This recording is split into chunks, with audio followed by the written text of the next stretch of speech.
So I've been winter sowing for several years. And over those years, I have learned a few key issues that can hinder your success with winter sowing. To help you achieve the best results, I've compiled a list of 5 tips that can truly make a difference when winter sowing your flower seeds. If you're not familiar with the winter sowing method, I will leave links down below to videos I have done in the past, which take you through step by step of how to winter sow, as well as the results of my winter sowing, and then how to transplant them in the garden. So tip number 1 is using the right container. So you want to be sure that your container is translucent or transparent.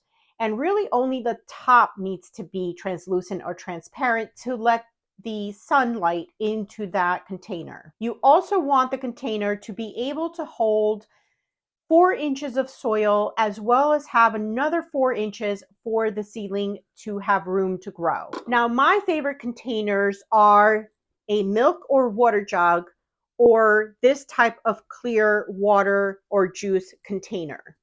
I feel that these containers hold enough moisture in them with enough soil in the container. I also feel like these containers allow for good air circulation in them. These are the containers that I have had the best success with, as well as the clear juice containers. Now, I have seen others try totes with the individual seed cells in them, and I think that a lot of times those don't work as well.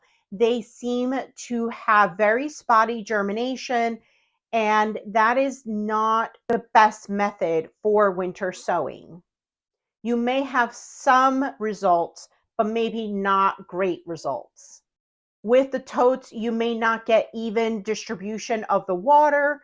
You may get waterlogged, as well as the individual cells are 4, maybe 3 inches all the way around and, as deep.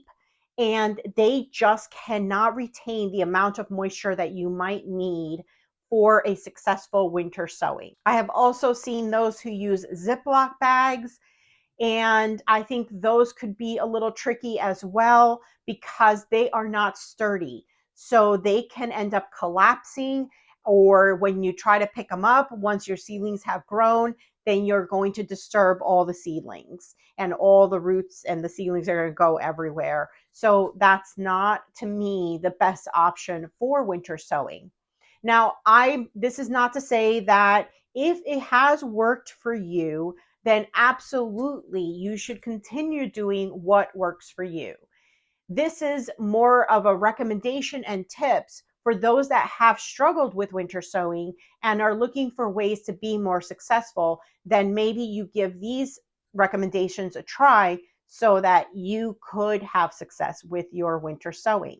Tip number 2 is using the right soil. This is one of the crucial points of winter sowing, is to use the right soil. And the only soil that I recommend using in your winter sowing containers is potting soil. Potting soil is light and fluffy, which allows for good drainage as well as good root development for your seedlings. Now, I use the regular Miracle-Gro soil, and that's what I've been using for several years now, and it's always been very successful for me.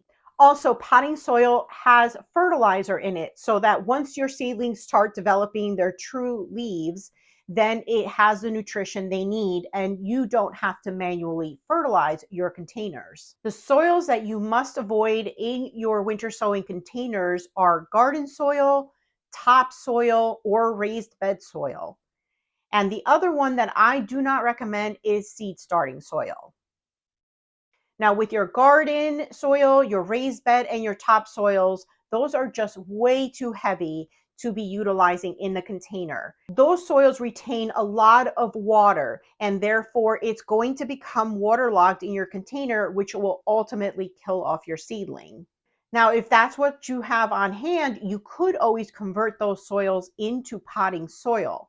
You would need to add a lot of perlite and maybe even a little bit of peat moss. That will make the mixture a lot fluffier and well draining.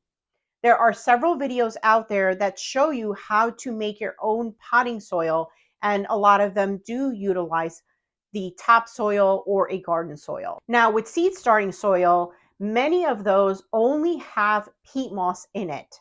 And peat moss has a tendency of being very dry and becoming hydrophobic, where you cannot get the water to penetrate through that medium. So if you use that type of soil, it will potentially get dried out, and then you can't get it to get moist again. On the other hand, that soil is actually well draining. Therefore, your containers could end up drying out too often, too quickly, therefore not successfully getting your seedlings to grow. So only use seed starting soil when you are growing your seedlings indoors under grow lights. You really shouldn't be using that in your winter sowing container. So tip number 3 is starting your seeds at the right time. I know several are itching to get out there and start your winter sowing. And if that's worked for you before and you've had success with it, keep doing what is successful for you. But if you have not had success and you're struggling with your winter sowing, consider the timing of when you're starting your seeds. Now, I feel that with perennials who need a cold stratification period of about 30 days, I usually only start those in the late January to early February. And that is plenty of time for them to get that cold stratification and that freeze thaw cycle for the seeds to germinate. So all your annuals don't need to be cold stratified, so there's not much need to put them in the outdoors that early.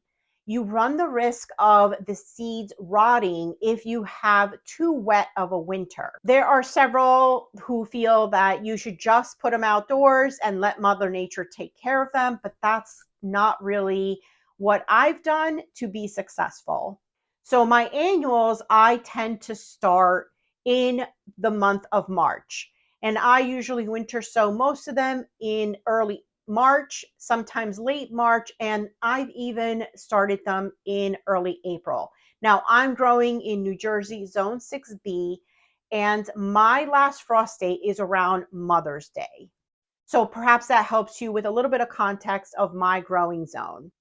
On my previous video, I talked about the timing of seed starting and using the Johnny's website to determine when you start certain seeds when you're winter sowing. I make some adjustments to that tool and then utilize that as my guideline. So I will leave a link to that video down below if you're interested. So tip number 4 is watering your containers. While winter sowing doesn't involve as much work as starting your seeds indoors, it is still not quite a set it and forget it method. You will want to be sure to check on your containers at least once a week, especially if you have not had rain or snow over the course of that week. You want to be sure that your containers stay moist, and if you've had windy conditions, that could also dry out your containers. Now, when watering your containers, you want to have a gentle stream of water. So you don't want to use a hose on a power setting. You may want to just use a watering jug and gently water those seedlings. Now, alternatively, people also bottom water their containers by taking out a tote, filling that with water, and then putting their containers so that they absorb the water from the bottom. And that's a great method too. Tip number 5 is protecting your containers. So you will want to check your seedlings as the spring weather arrives, because you'll want to see which ones have germinated. And those that have germinated may need some protection when the weather starts dropping into freezing temperatures. So anything below 34 degrees could risk you losing your seedlings. Now, here again, there are several who say, well, let Mother Nature take care of them. And, I don't want to lose a whole lot of seedlings. I want to be as successful as possible. So I throw a frost blanket whenever the temperatures are dropping below freezing. And typically that might be at nighttime. So I would only throw the frost cloth overnight and then remove it in the daytime. There have been occasions where we have a freeze for day and nighttime temperatures for several days, and I have had to cover them for several days. Typically, that is only for my annuals because a lot of times the perennials might be able to handle a hard frost. So you can check on the packet of your seedling. It might tell you if they are sensitive to frost or if they're hardy. Now, on the other hand, once we start getting into the warm weather, there are some times where the temperature can raise all the way up to 65, 70 degrees. I've had days where it goes all the way up to 80 degrees Fahrenheit. And in those cases, you want to do two things. You want to make sure that those containers are not in sunlight the entire day. You want them in a location where they are in shade starting at noon and the rest of the afternoon. Also, I tend to open my containers when we get those really hot temperatures, anything above 70 degrees, and I'm usually opening up those containers so that the seedlings don't fry. You wouldn't believe how warm it can be in that container. It can be about 10 to 20 degrees warmer than what it is outside. So that can really fry those young seedlings. Now, I do tend to close them back up in the evening if the temperatures are dropping below 50 degrees. And that's just to be sure that they're fully protected. So I hope that these tips will help you have greater success with winter sowing your flower seeds. So let me know if you have any questions about winter sowing. I try to answer every single one of the questions in my videos, and I do my best to try to answer your questions about winter sowing. So thank you for spending the time with me, and I hope to see you next time. Bye.